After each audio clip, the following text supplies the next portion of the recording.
నమస్తే. శ్రీ గురుభ్యో నమః. శ్రీమాత్రే నమః. మనం మార్చి నెలలో మనకు కనబడేటువంటి మరో పండగ శ్రీరామనవమి.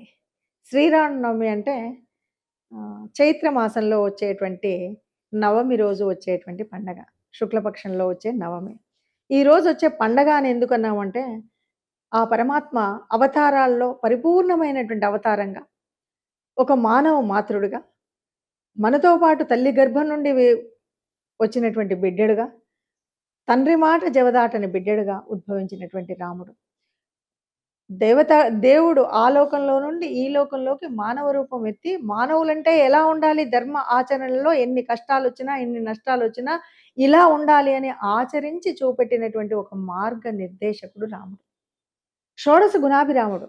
ధర్మం అంటే ధర్మానికి మారు రూపం రాముడు. అందుకే రాక్షసుడైనటువంటి మారీచుడు కూడా రామో విగ్రహవాన్ ధర్మః అన్నాడు. అందుకని ధర్మానికి విగ్రహమే రాముడు. విగ్రహ రూపం. మరి అలాంటి రాముడు జన్మించినటువంటి రోజు పండగ.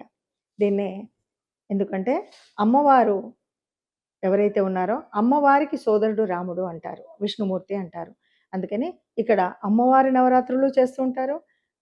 అలాగే రాముడి అంటే చైత్ర నవరాత్రులలో రాముడికి సంబంధించినటువంటి రాముడు జీవన గాథని, రామాయణాన్ని మనందరం మన జీవితంలో ఒక మార్గదర్శకంగా ఉండడం కోసం రామాయణము ఈ 9 రోజులు కూడా రామాయణ పారాయణాలు, రామోత్సవాలు, రాముడి గుణగణాలు, రాముడి తత్వాన్ని మనం నేర్చుకుంటాం. రాముడి తత్వాన్ని నేర్చుకోవడం కోసం ఈ పండగ. ఇంట్లో ఉన్న పిల్లలకి చెప్పడం కోసం పండగ. పూర్వభాషిగా ఉన్నాడు. ఎవరు వాళ్ళని పలకరించలేదు అని మడికట్టుకొని కూర్చోకుండా, ఎవరు తనకంటే చిన్నవాళ్ళైనా వాళ్ళని ముందుగా పలకరించేటువంటి పూర్వభాషి. స్మిత భాషి, నవ్వుతూ పలకరించేటువంటి వాడు. అలాంటి గొప్పనైన గుణాలు. తండ్రి మాటకు విలువిచ్చి, తండ్రిని అసత్యవాదిగా ఉండకుండా తండ్రి కోసం ఆ అయోధ్య నగరాన్ని వదిలి అడవికి వెళ్ళినటువంటి వాడు. కష్టాన్నైనా సుఖాన్నైనా అనుభవిస్తానని నేటి రాజ్యాధికారాన్ని తృణప్రాయంగా వదిలేసి అరణ్యానికి వెళ్ళినటువంటి వాడు రాముడు. అలాంటి కోదండ రాముణ్ణి మనం కొలవడానికి వీలైనటువంటి పండగ.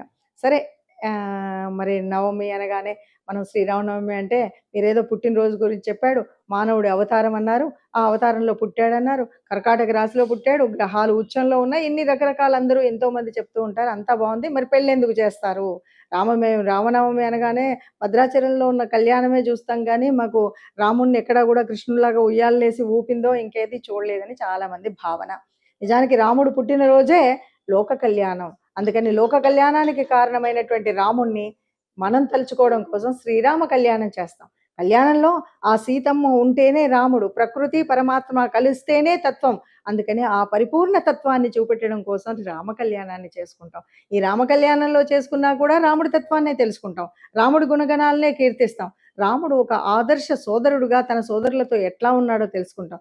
రాముడు తను పశుపక్షాదులతో ఎలా ఉన్నాడో తెలుసుకుంటాం. ఈ లోకంలో పుట్టిన మనం ప్రకృతితో ఎలా ఉండాలో నేర్చుకోవాలంటే రాముడు ప్రకృతితో ఎలా అడవిలో సంచరించినంత కాలం ఎలా ఉన్నాడో తెలుస్తుంది. ఏ కులమైనా ఏ ధర్మమైనా ఎలా ఉన్నాడో తెలుసుకుంటా అంటే ఒక గుహుడితో ఉన్న స్నేహం ఏంటో మనకు తెలుస్తుంది. ఒక దుర్మార్గాన్ని వధించాలి అంటే ఎక్కడున్నా చేయొచ్చు అంటే ఒక వాలి వధ తెలుస్తుంది. ఇలాంటివి మనం ఆ కథాకథనాలు దుర్మార్గాన్ని సంహరించడం కోసం, సన్మార్గంగా ఉండేటువంటి స్థితిని స్థాపించడం కోసం ఏం చేయాలి అనేటువంటిది స్థితిని రాముడి ఒక ప్రతిరూపం కాబట్టి మనం రామ కళ్యాణం చేసి ఆ రామ కళ్యాణం ద్వారా లోక కళ్యాణం జరుగుతుంది అని భావించడం వల్ల రాముడు పుట్టినటువంటి శ్రీరామనవమి రోజు శ్రీరామ కళ్యాణం చేసుకొని ఎక్కడ చూసినా వీధి వీధినా కూడా తెలుగు రాజ్యాలన్నిట్లలో కూడా తెలుగు ప్రదేశాల అన్ని చోట్ల కూడా వీధి వీధిన పందిర్లే ఉంటాయి. పానకాలు పంచుతారు, వడపప్పు పెడతారు. ఇప్పుడు రామ కళ్యాణం చూస్తాం. ఆ రాముడి కళ్యాణానికి ఊరంతా పెద్దలుగా మనందరం వ్యవహరిస్తాం. ఇంతమంది ఇన్ని చేసింది ఎందుకు అంటే రామతత్వాన్ని తెలుసుకోవడం కోసం, ఆదర్శమూర్తిగా ఉండడం కోసం, మళ్ళీ రామరాజ్యం కావాలంటే ప్రతి ఒక్కడి మనసులో ఉండేటువంటి ఆ మార్పు ఏంటో మారడం కోసం, అందరం కూడా ఆ స్థితిని కలిగించడం కోసం రాముడి యొక్క తత్వాన్ని తెలుసుకుందాం. రాముడి గుణగణాలను నేర్చుకుందాం. రాముడు ఆచరించి మనకు చూపెట్టిన విధి విధానాల్ని మనం కూడా ఆచరిద్దాం. నమస్తే.